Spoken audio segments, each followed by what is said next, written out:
ஜப்பானில் ஏற்பட்ட சக்தி வாய்ந்த நிலநடுக்கத்தால் பலியானோர் எண்ணிக்கை 64ஆக உயர்ந்த நிலையில் கட்டிட இடிபாடுகளில் யாரேனும் சிக்கி உள்ளார்களா என மீட்பு படையினர் தேடி வருகின்றனர். ஜப்பானின் மேற்கு மத்திய மாகாணங்களில் 7.6 என்ற ரெக்டர் அளவில் ஏற்பட்ட சக்தி வாய்ந்த நிலநடுக்கத்தாலும் அடுத்தடுத்து ஏற்பட்ட 100க்கும் மேற்பட்ட நிலநடுக்கங்களாலும் பெரும் சேதம் ஏற்பட்டுள்ளது.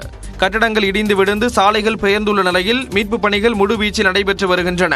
இடிபாடுகளில் சிக்கி 64 பேர் உயிரிழந்த நிலையில் லட்சக்கணக்கான மக்கள் வீடுகளை இழந்துள்ளனர். அவர்கள் முகாம்களில் தங்க வைக்கப்பட்டுள்ளனர். மேலும் கட்டிட இடிபாடுகளில் பொதுமக்கள் சிக்கியிருக்க வாய்ப்பு உள்ளதால் அவர்களை தேடும் பணி முடுக்கிவிடப்பட்டுள்ளது. நோட்டோ, வாஜிமா உள்ளிட்ட பகுதிகள் கடுமையாக பாதிக்கப்பட்டுள்ள நிலையில் மின்சாரம், செல்போன் சேவை உள்ளிட்டவை முற்றிலும் துண்டிக்கப்பட்டுள்ளது. வெப்பநிலையும் முறைப்பணிக்கு கீழ் சரிவடைந்ததால் பொதுமக்கள் கடும் அவதிக்கு உள்ளாகியுள்ளனர். தொற்று நோய்கள் பரவாமல் தடுக்க முகமூடிகள், கிருமிநாசினிகள் பயன்படுத்த அறிவுறுத்தப்பட்டுள்ளதாக அந்நாட்டு சுகாதாரத்துறை தெரிவித்துள்ளது.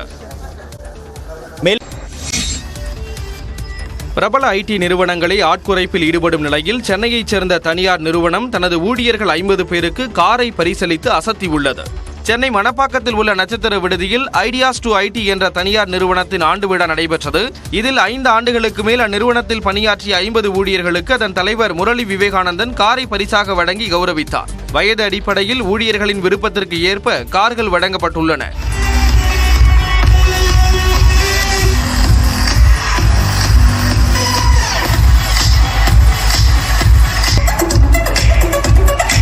கார் வழங்கியது மட்டுமன்றி 38 ஊழியர்களுக்கு நிறுவனத்தின் 33% பங்குகளை ஒதுக்கி அவர்களையும் முதலாளியாக்கி அழகு பார்த்துள்ளார்.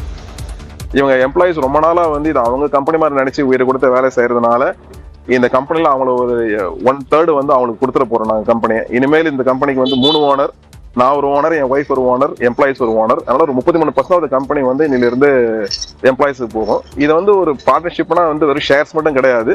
இந்த கம்பெனி எப்படி ரன் பண்ண போறோம், இதோட ஸ்ட்ராட்டஜில இருந்து எல்லாருக்குமே அவங்களுக்கு ஒரு வாய்ஸ் கொடுக்குற மாதிரி ஒரு மரியாதை கொடுத்து ஒரு டைட்டில் கொடுத்து அவங்களை ஒரு ஓனரா கூட்டு வந்திருக்கோம். ஏற்கனவே இந்நிறுவனத்தில் பணியாற்றிய 100 ஊழியர்களுக்கு கடந்த ஆண்டு கார் வழங்கப்பட்டு இருந்தது குறிப்பிடத்தக்கது. ஜப்பானில் ஏற்பட்ட சக்தி வாய்ந்த நிலநடுக்கத்தால் பலியானோர் எண்ணிக்கை 64ஆக உயர்ந்த நிலையில் கட்டிட இடிபாடுகளில் யாரேனும் சிக்கி உள்ளார்களா என மீட்பு படையினர் தேடி வருகின்றனர். ஜப்பானின் மேற்கு மத்திய மாகாணங்களில் 7.6 என்ற ரெக்டர் அளவில் ஏற்பட்ட சக்தி வாய்ந்த நிலநடுக்கத்தாலும் அடுத்தடுத்து ஏற்பட்ட 100க்கும் மேற்பட்ட நிலநடுக்கங்களாலும் பெரும் சேதம் ஏற்பட்டுள்ளது. கட்டடங்கள் இடிந்து விழுந்து சாலைகள் பெயர்ந்துள்ள நிலையில் மீட்பு பணிகள் முழுவீச்சில் நடைபெற்று வருகின்றன. இடிபாடுகளில் சிக்கி 64 பேர் உயிரிழந்த நிலையில் லட்சக்கணக்கான மக்கள் வீடுகளை இழந்துள்ளனர். அவர்கள் முகாம்களில் தங்க வைக்கப்பட்டுள்ளனர். மேலும் கட்டிட இடிபாடுகளில் பொதுமக்கள் சிக்கியிருக்க வாய்ப்பு உள்ளதால் அவர்களை தேடும் பணி முடுக்கிவிடப்பட்டுள்ளது. நோட்டோ, வாஜிமா உள்ளிட்ட பகுதிகள் கடுமையாக பாதிக்கப்பட்டுள்ள நிலையில் மின்சாரம், செல்போன் சேவை உள்ளிட்டவை முற்றிலும் துண்டிக்கப்பட்டுள்ளது. வெப்பநிலையும் முறைப்பணிக்கு கீழ் சரிவடைந்ததால் பொதுமக்கள் கடும் அவதிக்கு உள்ளாகியுள்ளனர். தொற்று நோய்கள் பரவாமல் தடுக்க முகமூடிகள், கிருமிநாசினிகள் பயன்படுத்த அறிவுறுத்தப்பட்டுள்ளதாக அந்நாட்டு சுகாதாரத்துறை தெரிவித்துள்ளது.